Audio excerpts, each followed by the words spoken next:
நான் கூப்பிட்ட நாளிலே எனக்கு மறு உத்தரவு அருளினேன். இந்த மாதத்திலே கர்த்தர் சொல்கிறாரு, நீ எப்போ கூப்பிட்றீங்களோ, அது எந்த நேரத்தில் கூப்பிட்றீங்களோ, கூப்பிட்ட நாளிலேன்னு போட்டிருக்கு. நீ கூப்பிட்டு 2 மாதம் கழிச்சு, கூப்பிட்டு 3 மாதம் கழிச்சு நான் உனக்கு மறு உத்தரவு கொடுக்குறேன்னு சொல்லலை.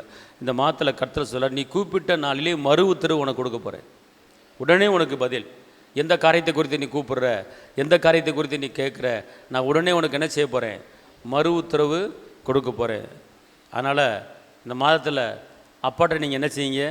கேட்குறத உடனே பெற்றுக்கொள்ளுகிற ஒரு மாதமாக இருக்கிறது. இதுவரை நீங்கள் கேட்டு 2 மாதம் பதில் வரல, 1 மாதம் பதில் வரல அப்படிங்கிற குழம்பிப்பு இருக்க வேண்டிய அவசியம் இல்லை. எதிர்காலத்தை குறித்து, என் குடும்பத்தை குறித்து, வேலையை குறித்து, வருமானத்தை குறித்து, ஆண்டவரே என்னை குறித்து என்ன சித்தம் வச்சுருக்கேன், எனக்கு செய்யுங்க ஏசப்பா, எனக்கு மறு உத்தரவு தாங்க ஏசப்பா அப்படின்னு சொல்லி நீங்கள் கேட்கும்போது அவர் மறு உத்தரவு கொடுத்து என்ன செய்வாரான்? ஆசீர்வதிப்பாரான். அது மாத்திரமல்ல, உங்கள் ஆத்துமாவில் பலன் இல்லாமல் இருந்தாலும் கர்த்தர் என்ன செய்கிறார்? பலனை கொடுக்குறாரு. மாறாக தைரியப்படுத்துகிறார். கர்த்தர் என்ன சொல்கிறாரு?